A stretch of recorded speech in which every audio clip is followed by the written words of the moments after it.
Hello, everyone, and welcome to the 2 a.m. tapes. Here we share chilling stories and mysteries that come alive when the world sleeps. So turn off the lights, put on your headphones, and listen closely. Because at 2 a.m., the tapes start to speak. The server room was my world at night. A boring job. I watched computers, fix networks. Sometimes I just read things online. That's how I found the dark web. At first, I was just curious. I looked at hidden sites, chat rooms. Most were fake or strange role-play games. Then I found a chat called No Poet. Only 12 people were there. No one said what it was about. Each message was just one line. Found the address, left at 3:23. Saw her, smiling. The mirror didn't work. Not this time. Whoa. They lied. The third floor doesn't end. I thought it was a puzzle, a game. I spent days looking for clues, trying to make sense of the words. It felt like I was close to something big, something new.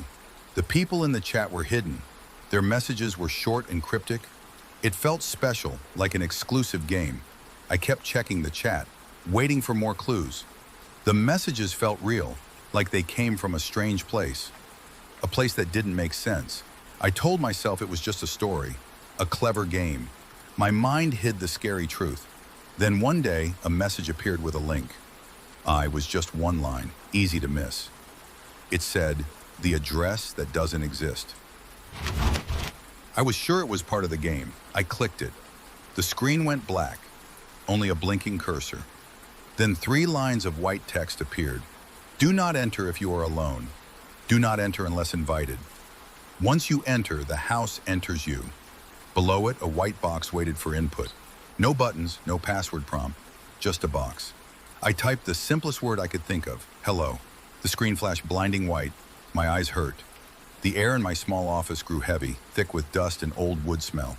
When my vision cleared, the black page was back. But now it showed 1313 Waverly Avenue room, 0 time, 3:23 a.m. Then my laptop died, just black. No power, no fan noise. It was dead for 2 hours. I tried every trick I knew. Nothing worked. When it finally powered on again, the address was gone. The page disappeared from my browser. The chat group was deleted. The link was gone. It was like the internet itself had forgotten. But the strangest thing happened next. I searched for 1313 Waverly Avenue. No such place existed. No city, no postal code, nothing.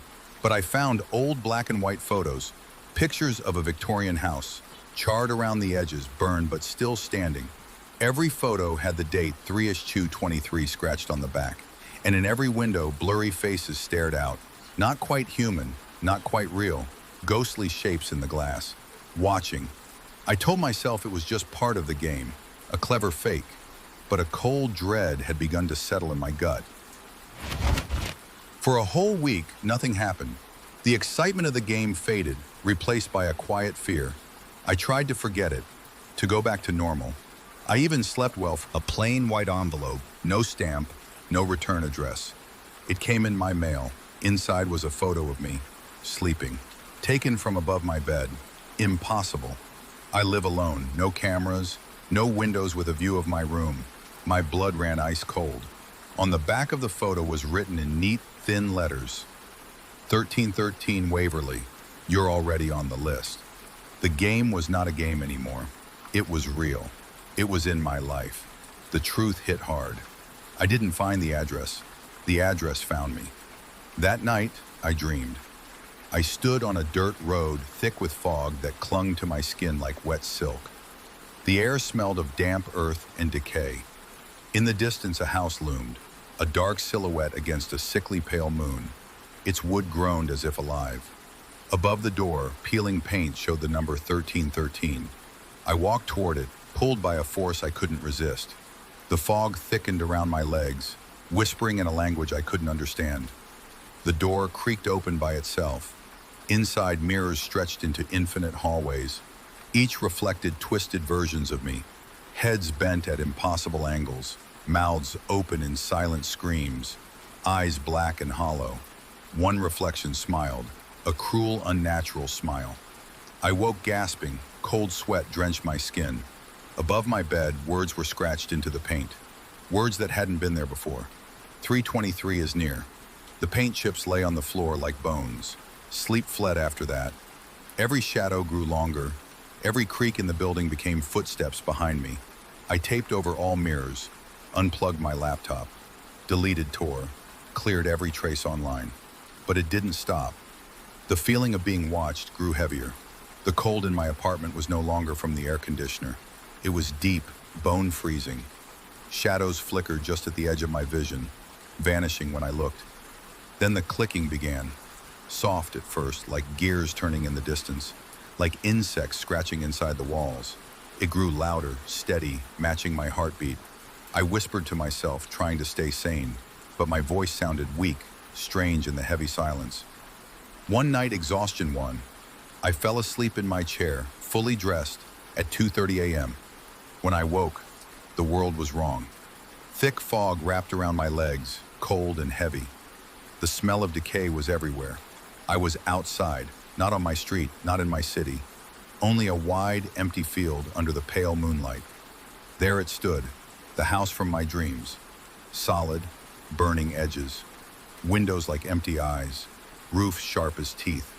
I tried to run, but my legs wouldn't move, frozen to the ground. The door groaned open, whispering deep inside me, "You were invited." I don't remember entering, but suddenly I was inside a narrow hallway. Rotting wood, yellow light, cold air thick with mold, and the metallic scent of blood. The walls were covered with blurry photos of unknown faces, twisted and blank. I spun, searching for a door. Gone. Only mirrors stretched endlessly. Each hummed softly.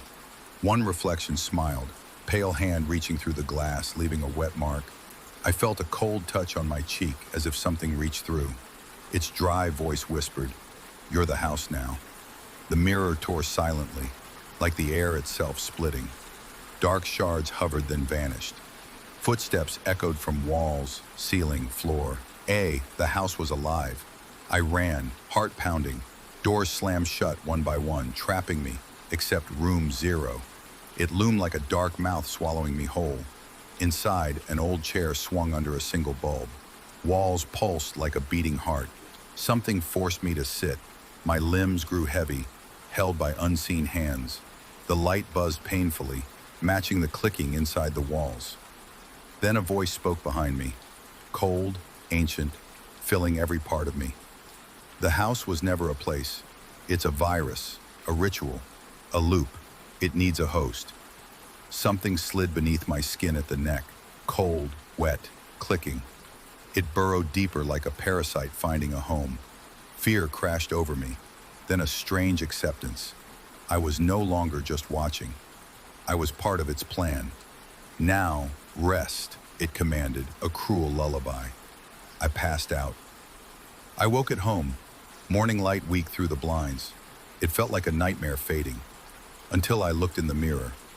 My reflection sat in room 0, smiling wide, too wide, black, empty eyes staring back. It whispered silently, "You brought it back." Now, every time I close my eyes, I see that house. The swinging bulb, the breathing walls, the empty chair waiting. My walls peel like sick skin. My apartment decays, copying the Waverly house. My mirrors show only darkness, a void where I should be. When I walk past houses, the world shifts for a second. 1313 Waverly appears.